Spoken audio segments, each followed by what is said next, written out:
तुम्हाला सगळ्यांना माहीत आहे की दरवर्षी आपण वार्षिक काही सण किंवा उत्सव जितक्या उत्साहाने किंवा आत्मीयतेने आपण संपन्न करतो, साजरे करतो, तसाच एक कार्यक्रम दरवर्षी जिल्ह्यामध्ये संपन्न केला जातो, साजरा केला जातो आणि तो म्हणजे सन्माननीय राणे साहेबांचा 10 एप्रिलचा वाढदिवस. आणि यावर्षी 10 एप्रिल आता परवा आहे.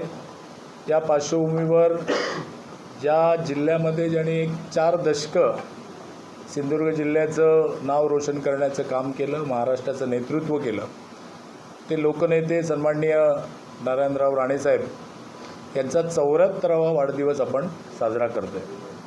हा वाढदिवस 74वा आहे, याचा अर्थ अमृत महोत्सवी वर्षामध्ये ते प्रवेश करत आहेत.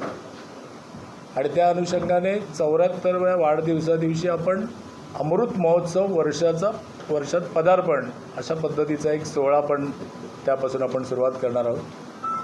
आणि येतं वर्षभर म्हणजे 10 एप्रिल 2027ला जो 75वा वाढदिवस असेल, अमृत महोत्सवी वाढदिवस असेल, तिथपर्यंत संपूर्ण जिल्हाभर किंबहुना त्यांच्या संपूर्ण मतदारसंघामध्ये आपण सगळीच मंडळी मिळून, सर्वपक्षीय मंडळी, साहेबांचे राणेप्रेमी, हितचिंतक आणि या सगळ्या जिल्ह्याच्या किंवा कोकणच्या विकासामध्ये साथ देणारी मंडळी, या सगळ्यांना घेऊन आपण वर्षभर विविध कार्यक्रम आपण राबवणार आहोत.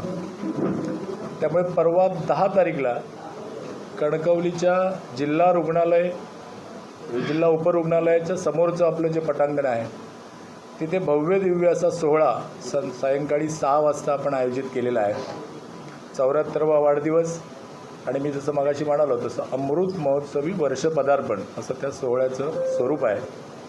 आणि या सोहळ्यासाठी मुद्दाम म्हणून महाराष्ट्राचे सन्माननीय मुख्यमंत्री देवेंद्रजी फडणवीस, उपमुख्यमंत्री सन्माननीय एकनाथजी शिंदेसाहेब, भारतीय जनता पार्टीचे ज्येष्ठ नेते आणि केंद्रीय मंत्री नितीनजी गडकरी साहेब, त्याचप्रमाणे प्रदेशाचे अध्यक्ष रवींद्रजी चव्हाण,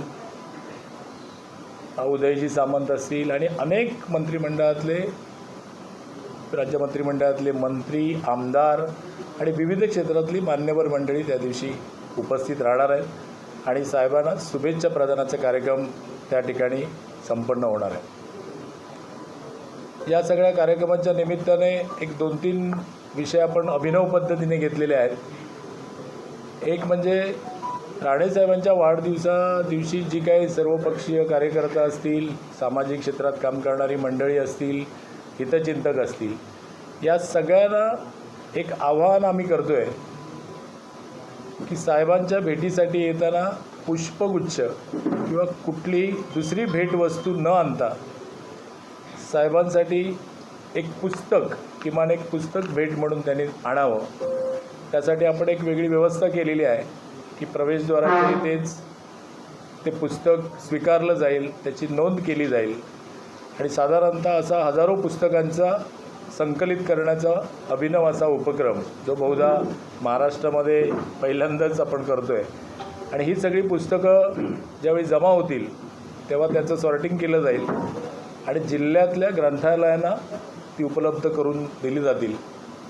म्हणजे अशा अर्थाने की वाढदिवसाच्या निमित्ताने का होईना पण सिंधुदुर्ग जिल्ह्यातल्या वाचक चळवळीला एक वृद्धिंगत करण्याचा एक प्रयत्न सगळ्यांच्या कल्पनेतनं आलेला आहे.